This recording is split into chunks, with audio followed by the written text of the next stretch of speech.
সড়ক কিংবা মহাসড়ক, কুষ্টিয়ার অধিকাংশ রাস্তার বেহাল দশা।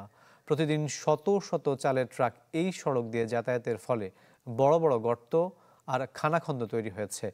প্রশাসন জানিয়েছে যে দ্রুতই প্রয়োজনীয় সব ব্যবস্থা নেওয়া হবে। একই অবস্থা ফরিদপুরের ভাঙ্গা থেকে মাদারীপুরের ভুরঘাটা পর্যন্ত। ফলে প্রায়ই ঘটছে ছোট বড় অনেক দুর্ঘটনা।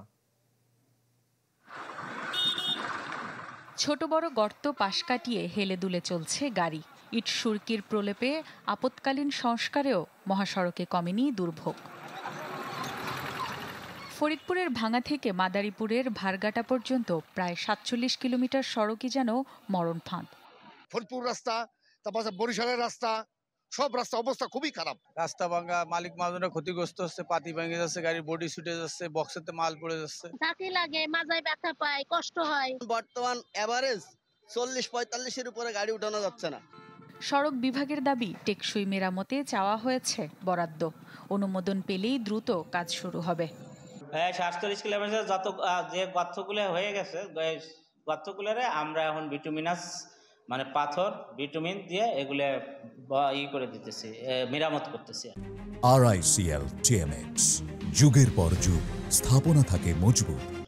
কুষ্টিয়া ঝিনাইদহ মহাসড়কের অবস্থাও প্রায় একই রকম। বেহাল দশা আঞ্চলিক ও গ্রামীণ রাস্তারও। কুষ্টিয়া আমলডাঙ্গা আঞ্চলিক মহাসড়কের বটতৈল থেকে খাজানগর পর্যন্ত অনেক দিন ধরেই জরাজীর্ণ।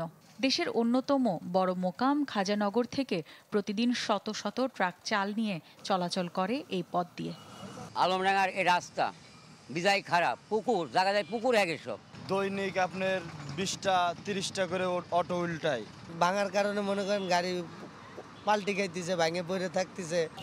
শিগগিরই সড়কটি মেরামতে সংশ্লিষ্ট দপ্তরে প্রস্তাবনা পাঠানোর কথা জানিয়েছে LGED এবং সড়ক ও জনপথ বিভাগ। অনুমোদনের জন্য সড়ক পরিবহন ও সেতু মন্ত্রণালয়ে যাচাই বাছাই প্রক্রিয়াধীন আছে। এই দরপত্রটি অনুমোদন হলে এই ক্ষতিগ্রস্ত অংশটি মেরামত কাজ শুরু করা হবে। রোডস এবং LGED সবার সাথে কথা বলেছি। ওনারা চেষ্টা করছেন যে ওনাদের বাজেট যেন ঠিকঠাক মতো টাইমলি চলে আসে এবং ওনাদের কার্যক্রম যেন স্মুথ হয়, সেই জন্য ওনারা চেষ্টা করছেন। রওশনারা তানিয়া, চ্যানেল 24।